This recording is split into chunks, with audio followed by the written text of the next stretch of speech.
그래서 우리가 매주일 예배 드릴 때마다 우리가 기억을 해야 되는 것은 예수 그리스도의 그 부활, 그리고 예수 그리스도의 부활을 믿는 우리 신앙인으로서 어떻게 살아야 되는가를 다시 한번 생각해 보는 시간입니다. 그래서 요한복음 20장 11절, 18절 같이 읽겠습니다. 요한복음 20장 11절 우리 같이 큰 목소리로 읽겠습니다. 마리아는 무덤 밖에 서서 울고 있더니 울면서 구부려 무덤 안을 들여다보니 흰옷 입은 두 천사가 예수의 시체 누였던 곳에 하나는 머리편에 하나는 발편에 앉았더라. 천사들이 이르되 여자여 어찌하여 우느냐 이르되 주님을 어디에다가 두었는지 내가 알지 못함이니이다. 이 말을 하고 뒤로 돌이켜 예수께서 서 계신 것을 보았으나 예수이신 줄을 알지 못하더라. 예수께서 이르시되 여자여 어찌하여 울며 누구를 찾느냐 하시니 마리아는 그가 동산지기인 줄 알고 이르되 주여 당신이 옮겼거든 어디 두었는지 내게 이르소서 그리하면 내가 가져가리이다. 예수께서 마리아야 하시거늘 마리아가 돌이켜 히브리 말로 라보니 하니 이는 선생님이라는 말이라. 예수께서 이르시되 나를 붙들지 말라. 내가 아직 아버지께로 올라가지 아니하였노라. 너는 내 형제들에게 가서 이르되 내가 내 아버지 곧 너희 아버지 내 하나님 곧 너희 하나님께로 올라간다 하라 하시니 막달라 마리아가 가서 제자들에게 내가 주를 보았다 하고 또 주께서 자기에게 이렇게 말씀하셨다 이르니라.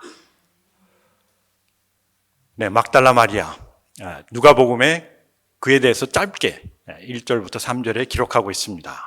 그 후에 예수께서 각 성과 마을에 두루 다니시며 하나님의 나라를 선포하시며 그 복음을 전하실새 12제자가 함께 하였고 또한 악귀를 쫓아내심과 병고침을 받은 어떤 여자들 곧 7 귀신이 나간 자 막달라인이라 하는 마리아와 헤롯의 청지기 구사의 아내 요한나와 수산나와 또 여러 여자가 함께하여 자기들의 소유로 그들을 섬기더라. 막달라 마리아는 7 귀신 들린 여자로 알려진 별명이 7 귀신 들린 여자입니다.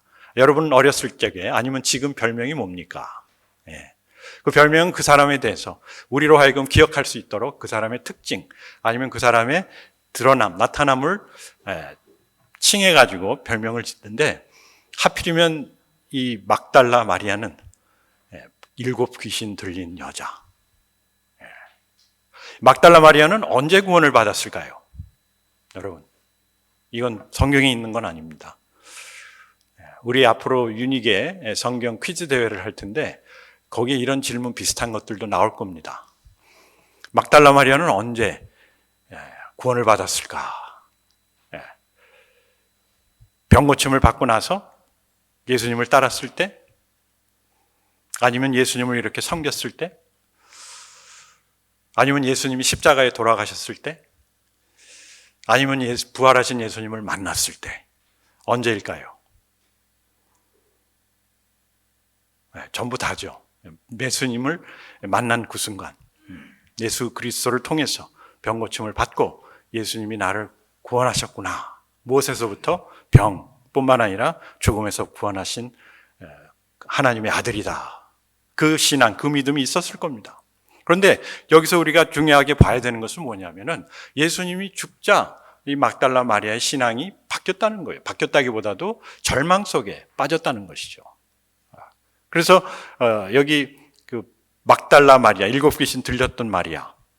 근데 제가 아는 어떤 한 분이, 그분이 저보다 나이가 많으신데 그분은 자칭 7 귀신 들렸던 마리아입니다.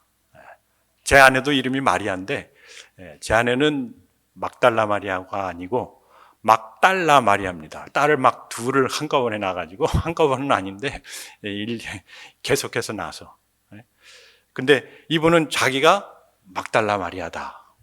자기한테 7 귀신이 들렸었다는 거예요.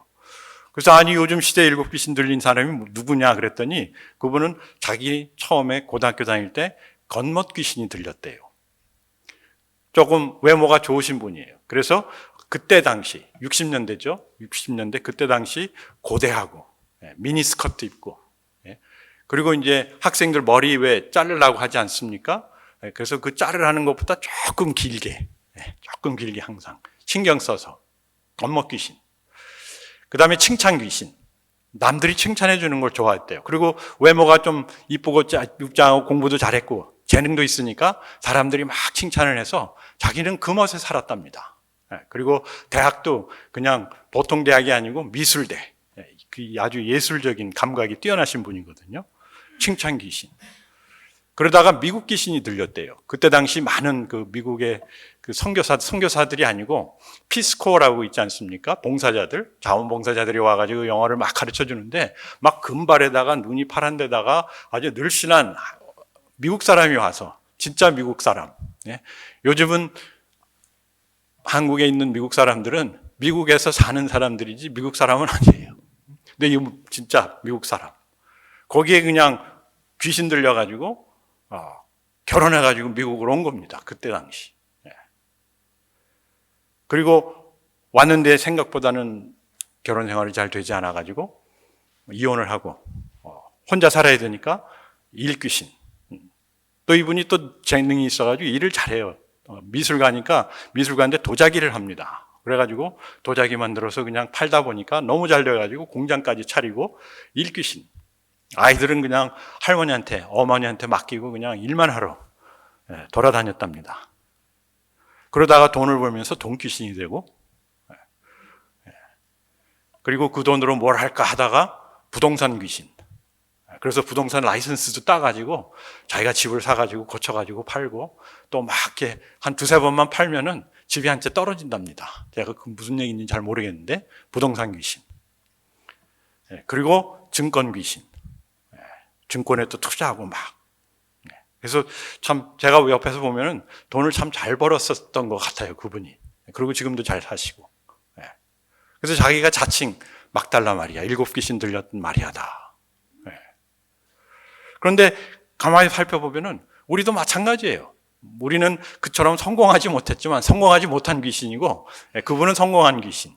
7귀신이 들어가가지고 성공했는데 뭐냐면은 우리를 사로잡고 얽매고 억누르고 가슴 졸이게 하고 미치게 하는 것이 뭐냐? 그것이 귀신이라는 겁니다. 옛날에는 그러한 귀신적인 존재가 있었는지는 잘 모르겠는데 성경에는 그렇게 표현을 하고 있는데 요즘에도 이러한 귀신들이 우리를 사로잡고 얽매고 억누르고 가슴 졸이게 하고 미치게 한다는 것이죠. 우리 한국말 나쁜 말 있지 않습니까? 미친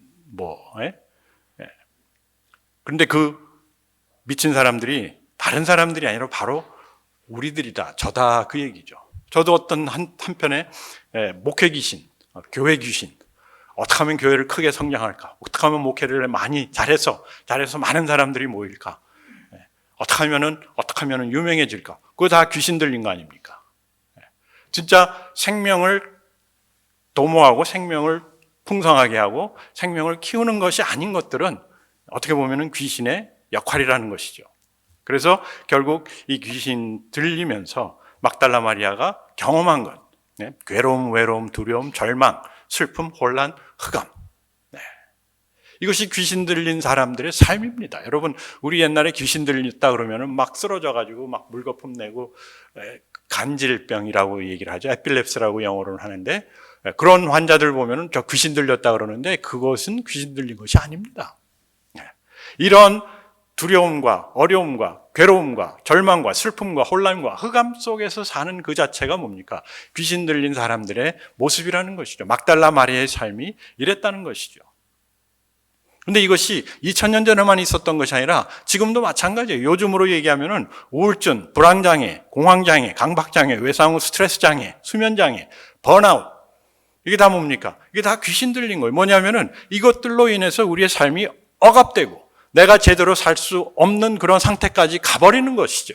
그러면 뭡니까? 그게 외부의 힘에 의해서 병이든 어떤 사건이든 어떤 사람이든 그거가 중요한 것이 아니라 뭐냐면은 내가 살아야 될 삶을 내가 살지 못하고 외부의 억압에 의해서 내가 원치 않는 그러한 force에 의해서 이렇게 살아간다는 것이죠. 그러니까 뭡니까? 그러니까 별로 살 맛이 나지 않는 것이죠. 그러다가 보니까 사람들이 자살도 생각하고 또 자살도 하고 그런 게 나오는 거라고요. 요즘 가장 많이 겪는 것이 뭡니까? 디프레션이라고 얘기하지 않습니까? 우리가 다 디프레션 환자들이에요. 그런데 중요한 것은 그 디프레션 속에서 사느냐, 억압돼서 프레스돼서 사느냐, 아니면은 거기에서 빠져나오느냐가 중요한데, 막달라 마리아는 빠져나왔다는 것이죠. 힐링을 받았다. 7 귀신 들렸던 자가 누구를 만나서 예수 그리스도를 만나서 그의 삶이 변화됐다는 것이죠. 그의 삶이 다시 회복이 됐다는 것이죠. 어떻게 해요? 외적으로 회복된 것이 아니라 내적 변화가 일어나기 시작했다는 것이죠. 그래서 앞에 있던 그 내용을 보면요. 7 귀신이 나간 자, 막달라인이라 하는 마리아와 헤롯의 청지기 구사의 아내 요한나. 헤롯의 청지기면은 굉장히 높은 위치입니다. 헤롯 대왕의 그 일꾼, 같이 일하는 사람이요. 그 구사의 아내 요한나. 그리고 수산나. 요한나, 수산나. 그러니까 아마 그 자매인지 아니면 친척인지. 그리고 다른 여자가 함께하여. 이제는 다른 여자들과 또 높은 위치에 있는 여자들과 같이 함께 해가지고 뭘 할 수 있어요? 예수 그리스도와 그 제자들을 자기의 소유로 섬겼다. 그 정도로 이 여자가 귀신 들렸던 삶에서 참 사역하는, 섬기는 삶으로 변했다는 것이죠. 이거 굉장한 변화 아닙니까? 그렇죠? 예. 그런데 이 변화가 어떻게 일어났는가? 병고침. 그리고 그 변화로 인해서 막달라 마리아에게 뭐가 생겼어요? 생기가 생기고 원기, 총기, 용기, 활기, 열기, 향기. 7가지 귀신이 아니라 7가지 기입니다. 기. 예. 우리가 소위 말해서 영적인 삶이라고 얘기하지 않습니까? 그 영적인 기운, 스피릿이 이 기예요. 기. 예. 스피릿을 하나님을 칭할 때도 스피릿이지만은 그 우리가 갖고 있는 이 기운, 이것도 스피릿입니다. 같은 단어예요. 근데 막달라 마리아가 그런 귀신적인 삶 속에서 갑자기 삶이 어떻게 변했습니까? 생기가 생기고 원기가 회복이 되고 아주 총명스러워집니다. 사람이. 눈이 막 흐릿흐릿 진짜 생선 눈처럼 이렇게 희미하다가 이게 총기가 생기고 용기가 생기고 활기가 생기고 아주 열정적이 되고 그다음에 그 삶에서 참 향기가 나는 그 삶으로 어떻게 변했어요? 순간적으로. 무엇 때문에? 예수 그리스도를 만나서. 네.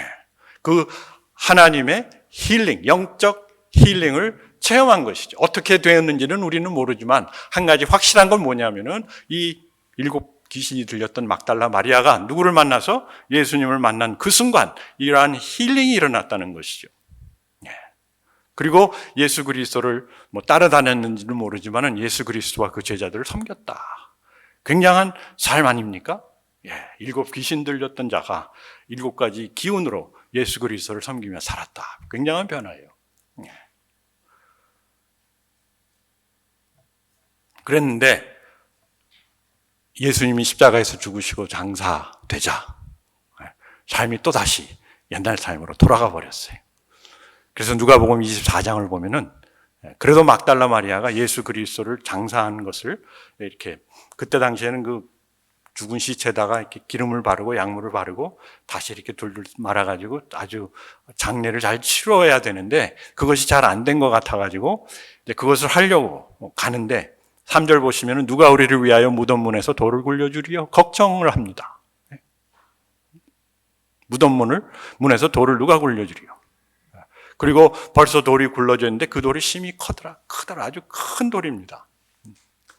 제가 사진을 준비를 못했는데 작년에 제가 한번 보여드린 것 같은데 유대 나라에서 무덤은 그냥 큰 굴이에요. 그냥 큰 굴. 여기 저 파파고 공원 가면은 아리조나에 그 돌이 엄청나게 많지 않습니까? 돌산. 그거를 그냥 중간을 파가지고 크게 굴을 만들어서 그 안에다가 시체를 안장을 합니다. 그러면 그게 자연적으로 썩어요. 그리고 그것이 이제 자기 집안의 무덤이 되는 거예요. 무덤 산이죠. 그러니까. 그리고 거기에다가 이제 조상 대대로 갖다가 이렇게 안치를 하면은 그냥 거기서 이렇게 썩어서 없어지는. 예. 그게 무덤이에요. 그리고 이제 아무도 들락날락하지 못하게 짐승도 못 들어가게 그 앞에다 큰 돌을 갖다가 이렇게 놓는 이제 그런 상황인데 이 여자들이 예수님이 지금 장사되었는데 무덤에 들어가 있는데 돌을 어떻게 옮길까 걱정하고 그리고 흰 옷을 입은 한 청년이 우편에 앉은 것을 보고 놀랐다.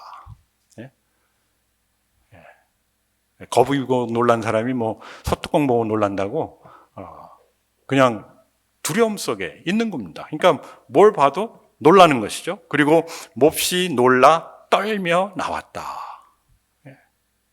담대하게 나는 귀신 들렸던 사람이요, 나는 예수님을 섬기는 사람이요, 나는 예수님을 따라다니는 사람이 하고 담대하게 예수님을 섬기던 여자가 갑자기 한 남자가 나타나니까, 청년이 나타나니까 몹시 놀라 떨며 나와 도망하고 무서워하여 아무에게 아무 말도 하지 못, 갑자기 벙어리가 되어버린 겁니다. 외톨이가 되고 숨어버리고.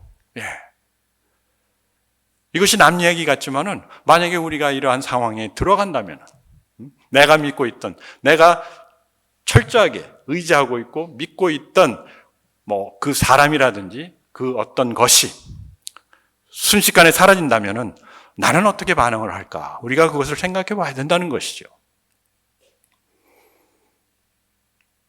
한 가지 우리와 마리아와의 다른 것은, 마리아는 예수님의 부활에 대해서 전혀 감각이 없었습니다. 예수님이 내가 죽으면 사흘 후에 부활하시겠다고 말씀을 하셨지만은 그것을 믿는 사람, 그것을 이해하는 사람, 그것이 무슨 말씀인지 아는 사람은 아무도 없었다는 것이죠. 그렇죠?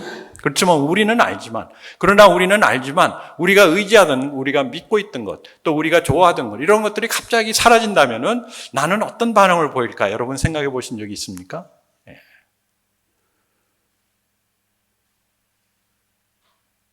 가령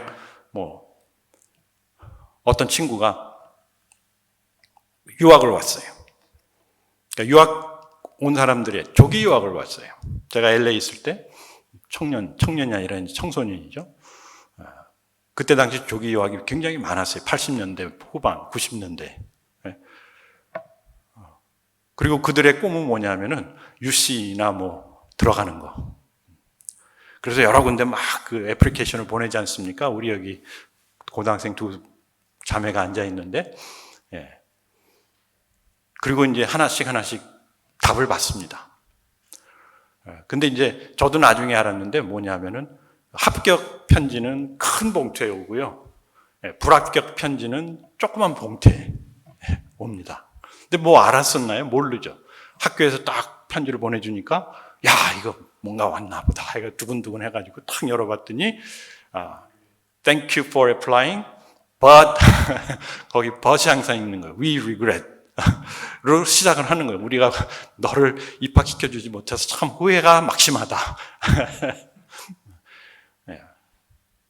그것을 한두 개 받는 것이 아니라 계속 오는 것마다 그런 편지가 오는 거예요. 그리고 자기가 이제 한 10대 군데를 이제 애플라이를 했는데 마지막 한 군데에서 왔는데 그것도 똑같이 We regret로 시작하는 거예요. 그래서 그거를 보는 순간 눈물이 쫙 흐르면서 그걸 떨어뜨리면서 이건 아닌데, 이게 아닌데, 자기가 미국 와가지고 그렇게 고생하면서 공부한 그 결과가 이 종이장 한 장, 이게 아닌데. 이 학생한테는 초이스가 두 개가 있었어요. 뭐냐면은 그냥 커뮤니티 칼리지 가가지고 공부하다가 다시 대학으로 가면 되는데, 커뮤니티 갈 자신은 없고 용기는 없고 그냥 돌아가자. 돌아가서 뭐 합니까? 그런 친구는 이제 한국 가면 군대 갑니다. 그래서 군대를 갔어요. 근데 이 친구가 하도 그 충격이 세가지고 그랬는지 병이 생겼어요. 뭐냐면은 흰 종이를 보면은 막 달려가가지고 그걸 팍 들고 봅니다. 그리고 이게 아닌데. 걸어가다가 저기 흰 종이 있으면 남의 교회 주보인데 딱 들어보고 이게 아닌데 하고 버리고. 그리고 길 가다가 흰 종이가 있으면 막 가가지고 들어보고 이게 아닌데. 그리고 군대 가서도 훈련 받다가 운동장에 종이짝이 막 흘러다니지 않습니까? 그럼 그거 탁 붙들고 보다가 이게 아닌데. 막 훈련 받다가 뛰어나가니까 상사가 그 사람 데리고 가가지고 임마 너 그렇게 하면 안 돼 하면서 기합도 맞고 매도 맞고 그래도 이 병이 고쳐지지가 않는 거예요. 그만큼 트레메릭 했던 것이죠. 그래가지고 하도 그러니까 할 수 없어가지고 그 상사가 이제 중대장한테 데리고 가가지고 얘 미친놈이다. 얘하고 우리 도저히 같이 생활 못할 것 같다. 군대에서 제대시켜야 되겠다. 그래가지고 중대장이 딱 보니까 도저히 안 되겠어. 그래가지고 제대 저녁 해가지고 쪽지를 던져줬어요. 그랬더니 그게 또 땅에 떨어지니까 막 가가지고 탁 줍더니 바로 이거다 하고 제대를 했대는.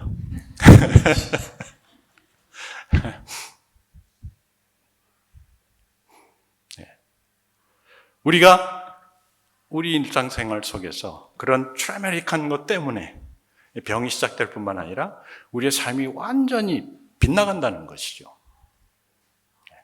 아까 얘기했던 건 농담이고요.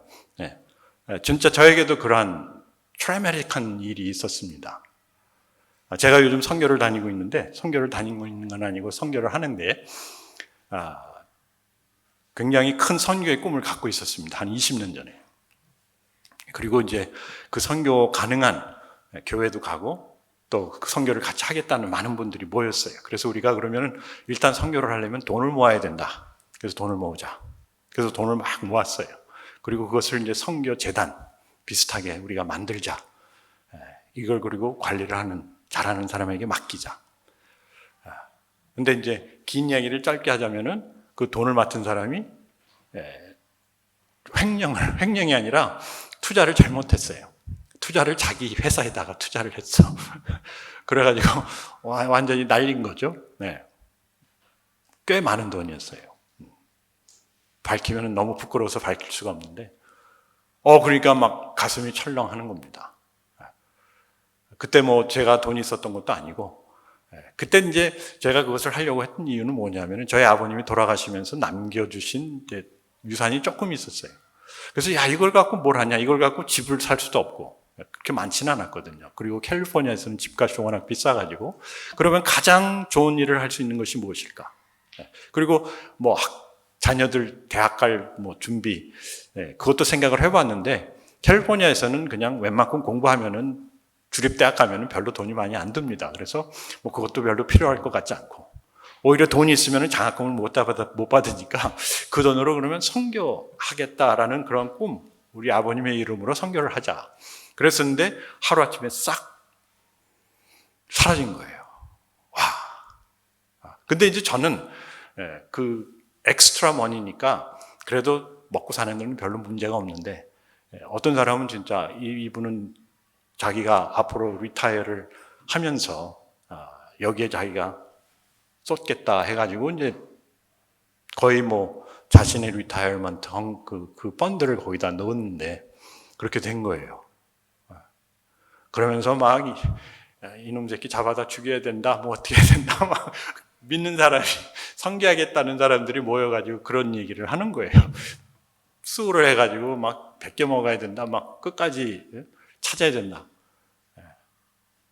참 제가 그런 모습, 제 마음속에 있는 그런 목사니까 이제 그럴 수는 없고, 그렇지만 화가 나는 건 어떡합니까? 그리고 그것 때문에 진짜 잠도 잘 못 자고, 그것 때문에 설교도 잘 안 되고, 그것 때문에 선교도 제대로 못 하는 겁니다.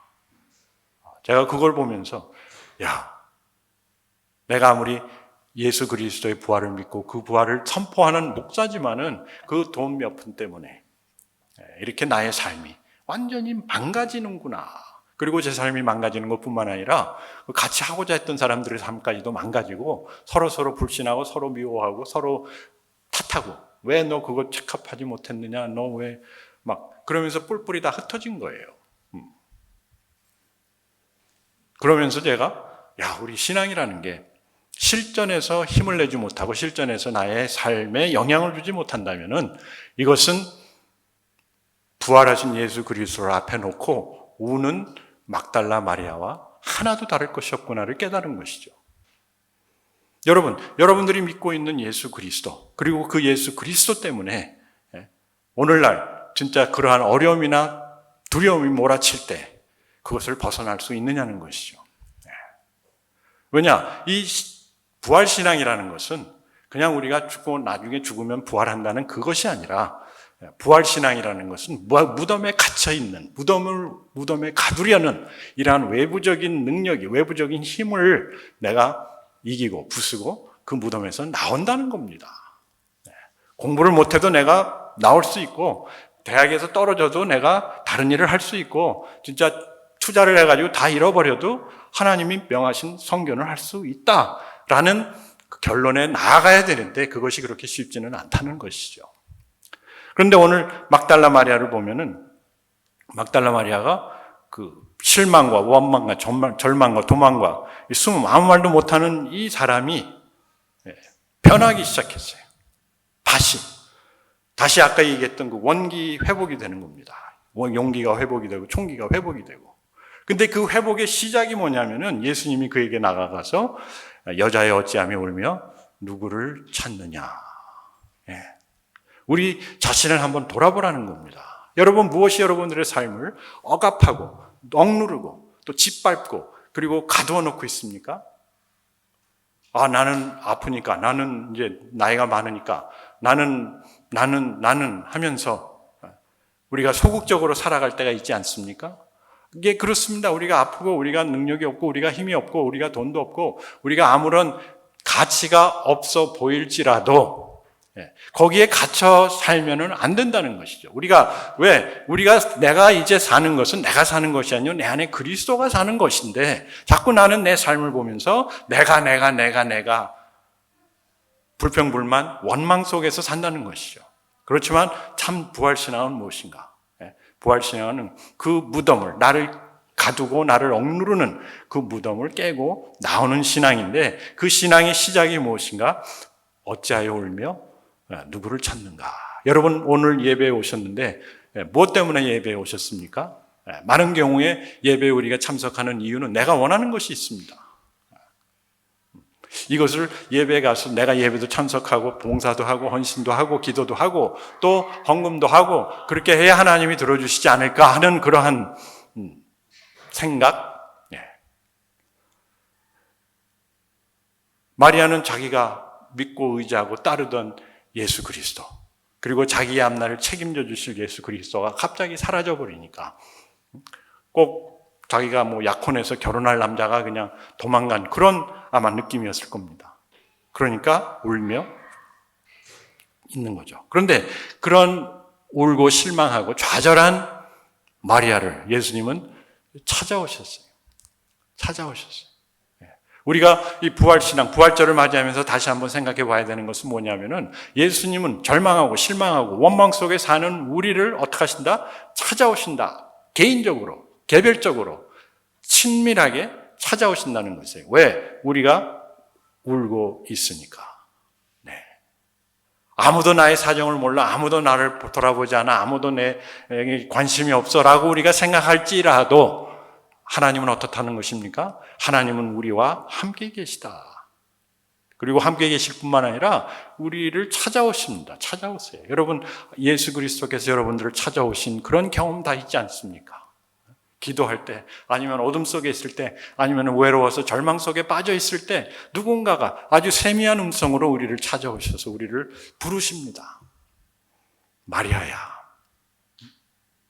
큰 소리로 부르지 않으세요. 왜? 큰 소리를 치면은 놀랄까 봐.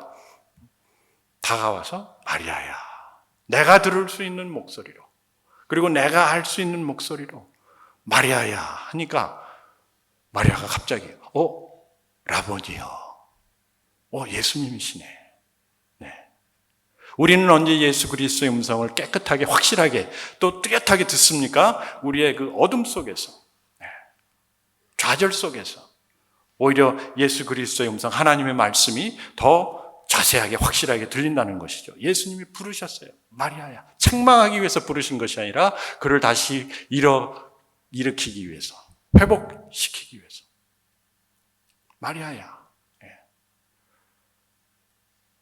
여러분 그 하나님의 음성을 들은 적이 있지 않습니까? 맞습니다.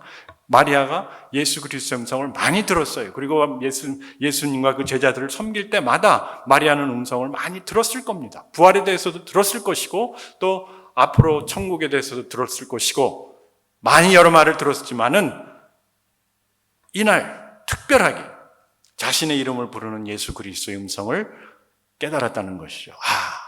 예수님이 나의 이름을 부르시는구나. 우리의 부활신앙은 뭐냐면은 하나님께서 우리를 찾아오신다는 겁니다. 우리가 하나님을 찾아가는 것이 아니고 우리가 하나님을 위해서 무엇을 해드리는 것이 아니라 하나님이 우리를 찾아오시고 하나님이 나를 부르시고 그 다음에 하나님이 나에게 명하십니다. 말씀하세요. 마리아야, 끝난 게 아니다. 마리아야, 죽음이 아니다. 마리아야, 원망이 아니고 절망이 아니고 흑암이 아니고 마리아야, 아직도 너는 뭐가 있다? 너에게는 사명이 있다. 사명이 있다는 건 네가 할 일이 있다. 그러면서 마리아에게 뭐라고 말씀하십니까? 가서 주가 부활하심을 제자들에게 전하라. 그들의 삶을 변화할 그 복음의 소식의 전령자가 그 사명을 마리아에게 맡긴 거예요. 네. 왜? 마리아는 예수 그리스도의 부활을 체험했으니까. 네. 여러분, 우리는 솔직히 예수 그리스도의 부활을 아는 사람들, 체험한 사람들 아닙니까? 그럼에도 불구하고 우리 앞에 놓여진 장애물이나 놓여진 어려움이나 두려움이나 절망 때문에 삶을 포기하고 아니면 삶이 여기까지구나 라고 살 때가 얼마나 많습니까? 그러나 거기까지가 아니라는 것이에요. 누구 안에서? 예수 그리스도 안에서. 그래서 하나님의 부활절을 통한 우리에게 주시는 메시지는 무덤에서 나오라는 겁니다. 무덤에서. 여러분들이 만들어 놓은 무덤. 나는 여기까지 하고 테두리 딱 컴포트 존을 만들어 놓고 있지 않습니까? 나는 여기까지 섬기고 나는 여기까지 헌금하고 나는 여기까지 봉사하고 나는 여기까지 살겠습니다. 그리고 그만한 이유가 다 있습니다. 왜? 나는 아프니까, 나는 가난하니까, 나는 돈이 없으니까, 나는 나이가 많으니까. 여기 참 리타이어 하신 분들 계시지만은 그리고 몸이 불편하시고 나는 눈이 나쁘니까 다 이유가 됩니다. 그러나 부활신앙은 무엇인가 하면은 그러한 내가 만들어 놓은 무덤 속에서 어떡하라? 나오라는 거예요. 왜? 왜 나오라고 합니까? 하나님이 우리와 함께 하시니까. 나올 수 있다는 겁니다. 돌이 너무 무거운데요. 돌이 너무 큰데요. 돌을 지키는 사람들이 있는데요. 여러 가지 이유가 맞습니다. 그러나 주께서 우리와 함께 하시면 능치 못할 일이 없다고 맨날 외우고 맨날 외치고 맨날 듣지만은 실제 삶 속에서는 우리는 행하지 않는다는 것이죠. 목사님 몰라요. 목사님은 제 상황을 몰라요. 저는 모르죠. 하나님은 아세요. 근데 하나님께서 뭐라고 하시냐면은 우리를 찾아오세요. 우리를 찾아오시고 I am with you. 내가 너와 함께한다. 확실하게 말씀하세요. 마리아에게 확실하게 내가 너와 함께함을 예수 그리스도가 부활하신 예수님이 함께함을 보여주시고 그 다음에 두 번째, I am in full control. 내가 모든 일을 주관하는 하나님 아니냐. 죽음에서 부활했다는 것은 모든 것을 할 수 있다. 그리고 본인이 말씀하신 내가 죽을 것이요 사흘 만에 부활하리라. 그 말씀대로 죽으시고 말씀대로 살아나시고 성령대로 죽으시고 성령대로 살아나심. 무슨 뜻입니까? 모든 것을 예수 그리스도께서 다 주관하고 계시다. I am in full control. 뭐까지? 죽음까지. 우리의 미래까지. 우리의 영혼까지. 다 누가 주관하고 계십니까? 하나님이 주관하고 계신다. 여러분, 이게 진짜 믿습니까? 예. 하나님이 우리와 함께 하시고 하나님이 모든 것을 주관하시는데 우리가 두려워할 것이 무엇이냐? 그러면서 예수님께서 마지막으로 You have a mission. 너는 사명이 있다. 예. 너는 죽은 자가 아니고 너는 이제 리타이어라는 사람이 아니고 너는 이제 삶이 끝난 것이 아니고 뭐가 있다? 사명이 있다는 거예요. 여기 참 제가 어제 백 권사님하고 그 권사님 두 분하고 같이 점심 식사를 했는데 아주 너무 아름다우시고 삶을 아주 험탄한 삶이지만은 여기까지 어떻게 보면 성공적으로 오셨어요. 그리고 이제는 다 이루었다.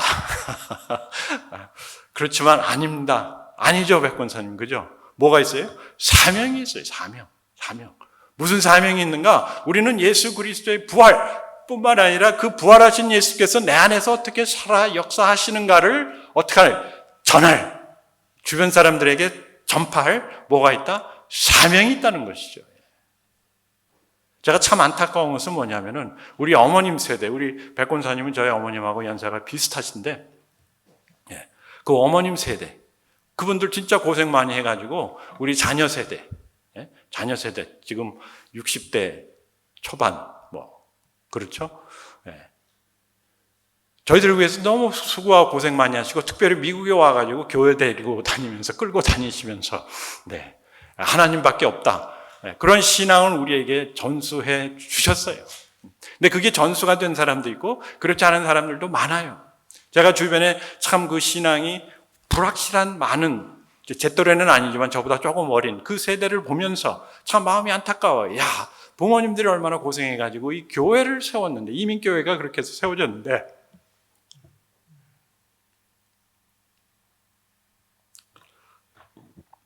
젊은 친구들이 다 잘 살아요. 성공했어요. 뭐 박사, 뭐 의사, 뭐 사자 다 붙었어. 목사만 빼놓고 다 붙었어.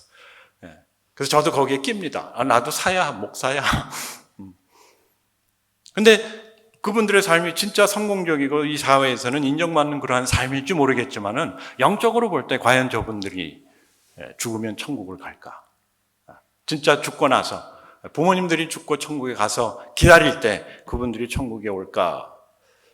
거기에 대해서는 제가 자신감이 없습니다. 제가 많이 보았고 또 제가 사역하던 그 교회도 그런 2세들을 위한 교회였는데 그들 중에 신앙이 있는 사람들도 있지만은 그렇지만 신앙이 불확실해요. 왜냐하면은 그때 당시 교회가 그들에게 참 제대로 됐다기보다도 진짜 복음적인 복음을 제대로 전하지를 못했어요. 왜냐? 언어 문제도 있었고 또 사역자 문제도 있었고 또 신학적인 문제도 있었고 문제가 많지 않았었습니까? 이민교회가? 그러다 보니까 거기서 자라던 많은 젊은 청년들이 그냥 예수님 뭐 예배도 참석하고 다 했지만은 나중에 커가지고 뿔뿔이 다 흩어진 겁니다. 그런데 오늘 말씀을 통해서 제가 깨닫는 건 뭐냐면은 바로 우리 진짜 리타이어 하시고 우리 여기 권사님들, 장로님들, 뭐 목사님도 계시고 그러시는데 우리에게 뭐가 있다? 사명이 있다는 거예요. 하나님께서 가서 부활의 믿음, 부활의 소식을 전하라. 가서 진짜 너 구원의 확신이 있냐? 너 죽으면 천국 갈 수 있냐?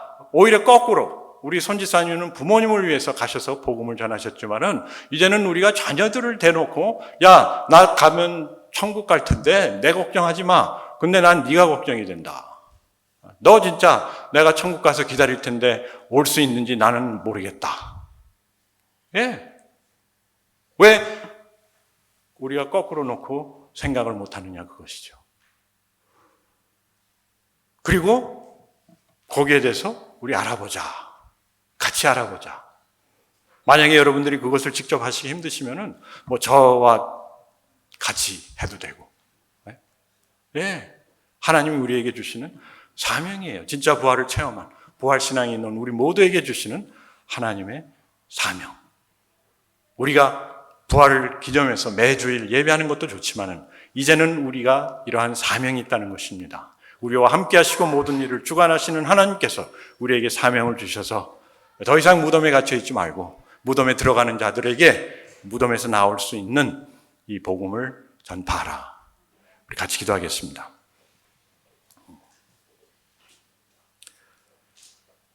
아버지 하나님, 예수 그리스도의 그 부활을 통해서 하나님의 그 능력과 은혜와 사랑을 저희들에게 보여주심을 감사합니다. 뿐만 아니라 우리로 하여금 그 부활의 능력으로 매일매일 살아가게 하심에도 불구하고 저희들이 그 능력의 크기와 깊이와 넓이를 잘 모르고 살아왔음을 이 시간 고백합니다. 우리가 부활절을 기념하면서 다시 한번 무덤에서 깨어 나와 예수 그리스도를 전파하는 예수님, 하나님의 자녀들이 되기를 원합니다. 하나님, 우리 속에 이런 생기와 원기와 활기와 용기와 총기를 다시 한번 회복시켜 주시고 비록 노안이지만 비록 나이가 많지만 비록 몸은 약하지만 겉사람은 후패했지만 속사람은 날로 새로와 이 복음의 전령자들이 될 수 있도록 우리를 축복하시고 이 교회 모든 분들을 축복하시고 하나님 영광 받아 주시옵소서. 예수님 이름으로 감사하며 기도합니다. 아멘.